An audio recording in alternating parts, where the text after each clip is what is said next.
Bernie Sanders' upstart U.S. presidential campaign may be headed to defeat, but his goals of reining in Wall Street, ending big money in politics and eradicating income inequality were the big winners in the bruising Democratic race.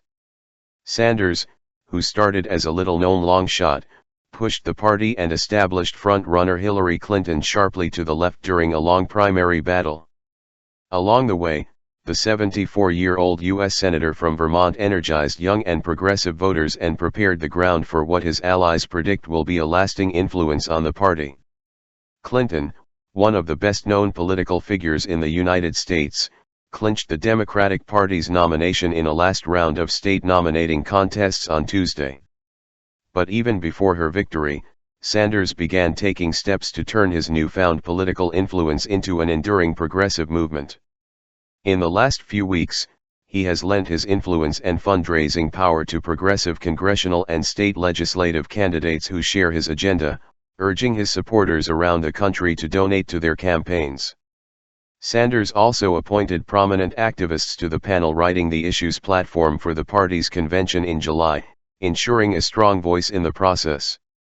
His convention delegates will push for changes to party primary rules, including letting independents vote in primaries and reducing the influence of superdelegates, the hundreds of party elites who can support any candidate regardless of voting in their constituencies, and who in this primary season have largely backed Clinton.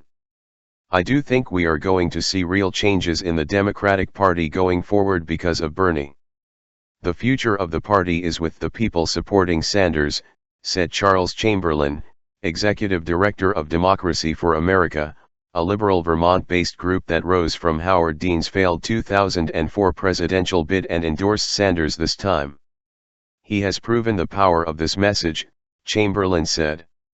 During the campaign, Sanders forced Clinton to tack left repeatedly on issues ranging from her support for a higher minimum wage to her opposition to the Asian Trade Pact and Keystone XL oil pipeline.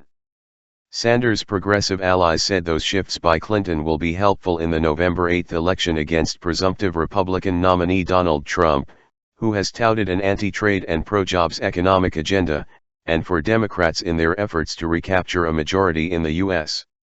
Senate.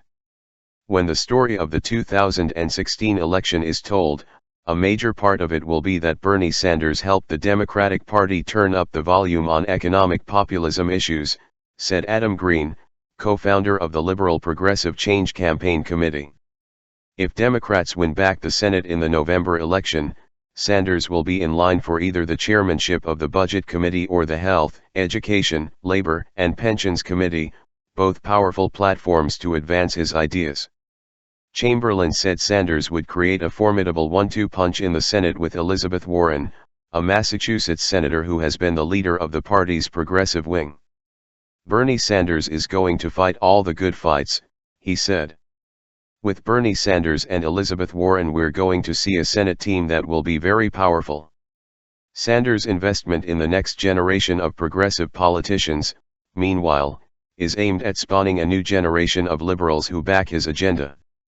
He has sent emails to his grassroots fundraising list urging his donors to back 6 insurgent congressional candidates and 8 state house candidates who echo his economic message, sparking a flood of donations to their campaigns. More endorsements are expected.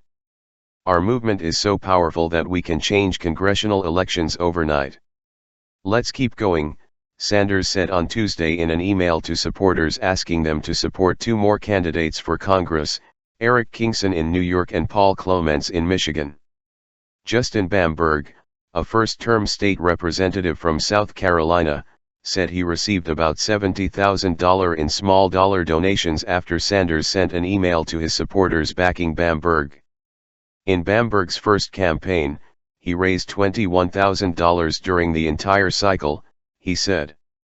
They don't know me from Adam, but they believe in Senator Sanders, and because of that they believe in the people that Senator Sanders has supported, Bamberg said, adding he was also getting calls offering to volunteer on his behalf.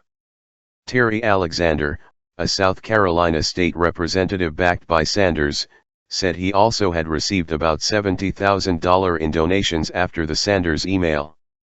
The money freed him from worrying about raising funds, giving him more time to focus on meeting voters, he said.